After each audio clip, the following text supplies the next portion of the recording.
नमस्कार दोस्तों, जी के रैपिड ब्रेन यूट्यूब चैनल में आप सभी का स्वागत है। आज मैं आपके लिए बेसिक जनरल नॉलेज क्वेश्चन लाया हूँ। चलिए शुरू करते हैं। पहला प्रश्न है, उड़ीसा में एपीजे अब्दुल कलाम के नाम से किस द्वीप का नाम रखा गया? ऑप्शंस हैं लक्षद्वीप, व्हीलर द्वीप, अंडमान द्वीप। सही उत्तर है व्हीलर द्वीप। दूसरा प्रश्न, कर्क रेखा भारत के कितने राज्यों से होकर गुजरती है? ऑप्शंस हैं 5, 6, 7, 8। सही उत्तर है 8। इंदिरा पॉइंट का अन्य नाम क्या है? ऑप्शंस है पार्सन पॉइंट, लाहीचिंग, पिग्मेलियन पॉइंट या फिर इनमें से सभी। सही उत्तर है इनमें से सभी। निम्नलिखित में से किस राज्यों से होकर कर्क रेखा नहीं गुजरती है? ऑप्शंस हैं पश्चिम बंगाल, उड़ीसा, गुजरात, राजस्थान। सही उत्तर है उड़ीसा। पांचवा प्रश्न है, भारत का दक्षिणतम बिंदु कौन सा है? ऑप्शंस हैं Nariman point, Indira col, Calimere point, Indira point. सही उत्तर है इंदिरा पॉइंट।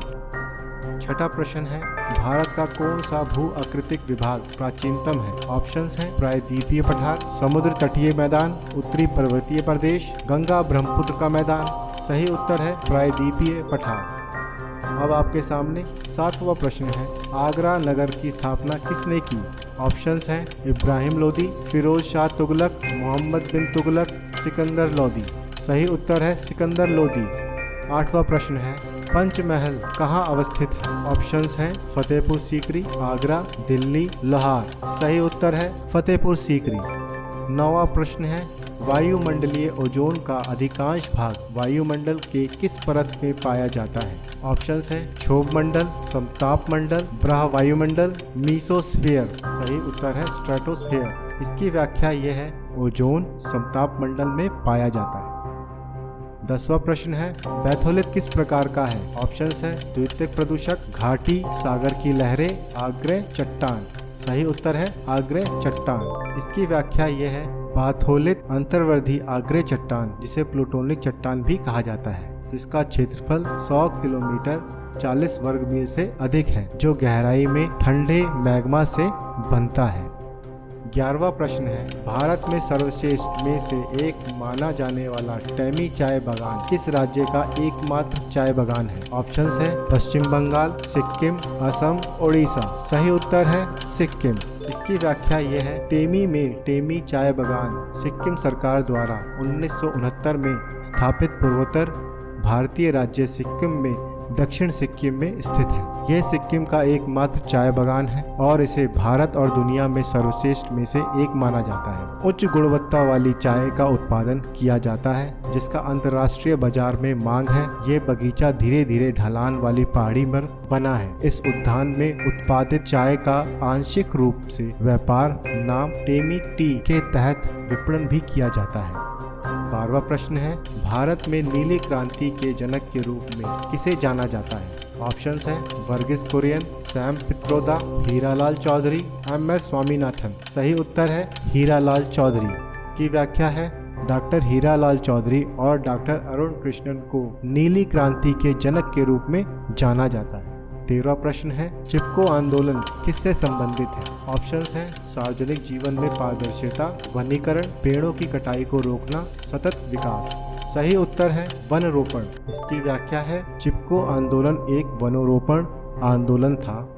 ये भारत के उत्तराखंड राज्य तब उत्तर प्रदेश का हिस्सा था। इसमें किसानों द्वारा पेड़ों की कटाई के विरोध में किया गया था। वह राज्य वन विभाग के ठेकेदार द्वारा वनों की कटाई को विरोध कर रहे थे और उन पर अपना पारंपरिक अधिकार जता रहे थे। 14वां प्रश्न है, एक नीति जिसमें किसी व्यक्ति के स्वामित्व वाली भूमि को अधिकतम आकार तय करना शामिल है, उसे क्या कहा जाता है? ऑप्शंस हैं भूमि मानचित्रण, भूमि जाम करना, भूमि सीमा, भूमि कैपिंग। सही उत्तर है भूमि सीमा। इसकी व्याख्या है, वह नीति जिसमें किसी व्यक्ति के स्वामित्व वाली भूमि का अधिकतम आकार तय करना शामिल है, भूमि सीमा कहलाती है। कि अधिकतम सीमा तय करने की प्रक्रिया के रूप में परिभाषित किया जा सकता है। शहरी भूमि सीमा भारत में एक कानून था, जिसे 1976 में पारित किया गया था। 15वां प्रश्न है, पंजाब, हरियाणा, राजस्थान और तमिलनाडु राज्यों में किस जल का उपयोग बहुत अधिक है? ऑप्शंस हैं नदी, समुद्र, जमीन, बारिश। सही उत्तर है जमीन। इसकी व्याख्या यह है, पंजाब, हरियाणा, राजस्थान और तमिलनाडु राज्यों में भूजल का उपयोग बहुत अधिक है। इसके पीछे कारण ये है कि ये राज्य उन्नत कृषि राज्य है और जल उपयोग में कृषि क्षेत्र की हिस्सेदारी किसी भी अन्य क्षेत्रों की तुलना में बहुत अधिक है। 16वां प्रश्न है, भारत में खरीफ का मौसम काफी हद तक किसके साथ मेल खाता है? ऑप्शंस हैं दक्षिण पश्चिम मानसून, दक्षिण पूर्व मानसून, पूर्वोत्तर मानसून, उत्तर पश्चिम मानसून। आपका सही उत्तर है दक्षिण पश्चिम मानसून। इसकी व्याख्या यह है कि भारत में खरीफ फसल का मौसम दक्षिण पश्चिम मानसून के साथ मेल खाता है। खरीफ सीजन के अंतर्गत उगने वाली फसलें चावल, ज्वार, अरहर आदि है। खरीफ फसलों को मानसून फसलों के रूप में भी जाना जाता है। 17वां प्रश्न है, सिल्वर फाइबर क्रांति का संबंध किससे है? ऑप्शंस हैं चमड़ा, तिलहन, जूट, कपास। सही उत्तर है कपास। इसकी व्याख्या यह है कि सिल्वर फाइबर क्रांति कपास से संबंधित है। 18वां प्रश्न है, स्थलीय पारिस्थितिकी तंत्र द्वारा सौर ऊर्जा का कितना प्रतिशत अवशोषित किया जाता है? ऑप्शंस हैं 2%, 0.1%, 0.5%, 1%। सही उत्तर है 1%। इसकी व्याख्या यह है, अधिकांश सौर ऊर्जा प्रकाश संश्लेषण के लिए अनुपयुक्त तरंग अवधि पर होती है। पृथ्वी तक पहुंचने वाली 98 से 99% सौर ऊर्जा पत्तियों और अन्य सतहों से परिवर्तित होती है और अन्य अणुओं द्वारा अवशोषित होती है, जो इसे गर्मी में बदल देती है। इस प्रकार केवल 1 से 2% ही पौधों द्वारा ग्रहण करने के लिए उपलब्ध होता है। 19वां प्रश्न है, भारत के जीवमंडल संरक्षित क्षेत्र के संदर्भ में निम्नलिखित में से कौन सा जीवमंडल संरक्षित क्षेत्र नहीं है? ऑप्शंस हैं दाचिगम, अचानकमार, अगस्त्यमलाई, नोकरेक। सही उत्तर है दाचिगम। इसकी व्याख्या यह है, बायोस्फीयर रिजर्व स्थलीय और तटीय या समुद्र पारिस्थितिक तंत्र या उनके समामेलन के क्षेत्र है। MAB-MAN। भारत सरकार ने देश में 18 जीवमंडल रिजर्व स्थापित किए। भारत में मुख्य रूप से 18 बायोस्फीयर रिजर्व हैं और बायोस्फीयर कार्यक्रम की शुरुआत के 2 साल बाद 1971 में यूनेस्को द्वारा बायोस्फीयर रिजर्व नेटवर्क लॉन्च किया गया था। भारत में मुख्य रूप से 18 बायोस्फीयर रिजर्व हैं।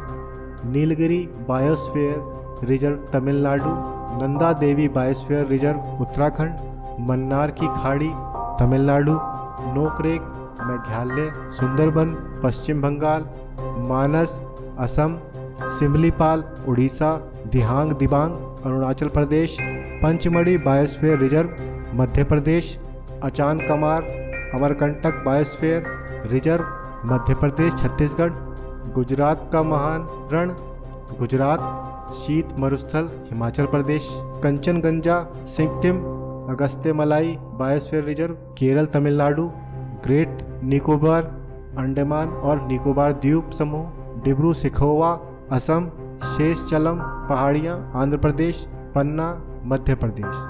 20वां प्रश्न है, किस जानवर का खून नीला होता है? ऑप्शंस हैं बाघ, ऑक्टोपस, मोर, कबूतर। सही उत्तर है ऑक्टोपस।